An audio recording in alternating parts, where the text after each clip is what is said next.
Dr. Shen, so in your view, how have U.S.-Chinese relations evolved during the Obama presidency? It's a turbulent curve. First year, 2009, very bright. Obama came to China for a state visit.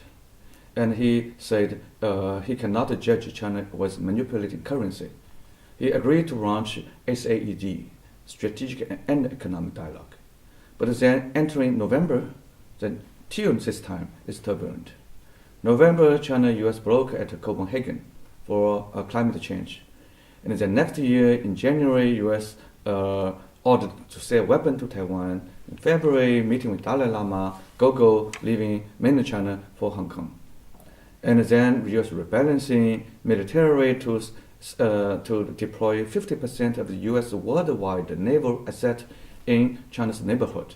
Mm-hmm. And economically promoting TPP, Trans-Pacific Partnership, which promised to cut China's export by 1 trillion. Cutting China's export by 100 billion and promoting US export by 300 billion. So China feels this is unfriendly. This has not finished. But overall, the two countries have found many other areas to cooperate. For instance, Ebola.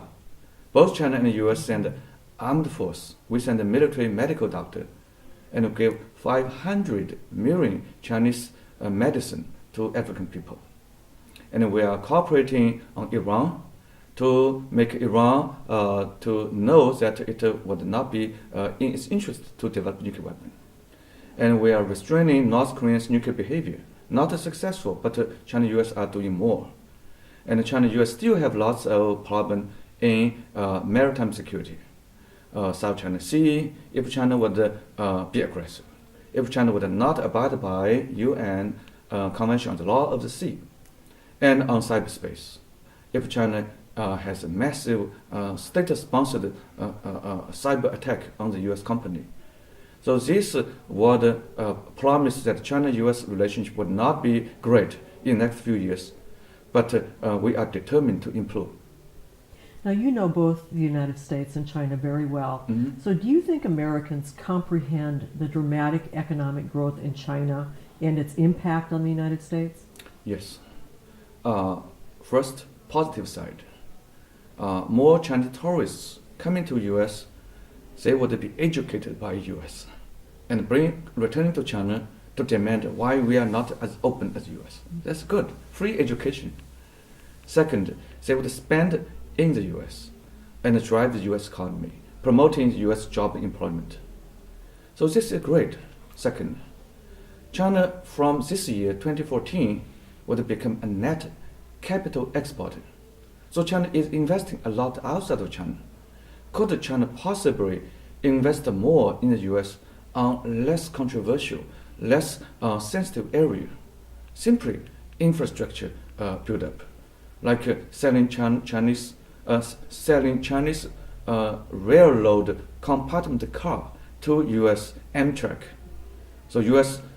Business recently ordered 286 such cars because they are great, they are cheaper. So America do not need to build expensive cars. But then the competition part or negative part, the more the U.S. would buy from China, the more American worker would lose their job. Like,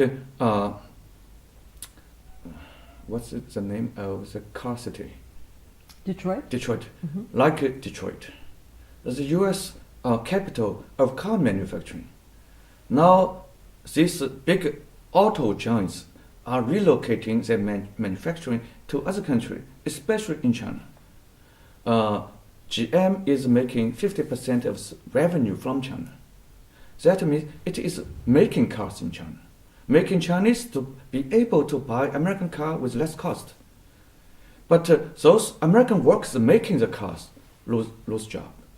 So this is a challenge of globalization. But it's hard for China not to invite American investors. It's hard for U.S. to make a law disallow American to relocate, to outsource Chinese workers. So American probably need to invent some new technology and to keep them to manufacture inside the U.S. So Americans need to buy less cheaper stuff, keep buying expensive stuff, but made by America itself. So that's very hard.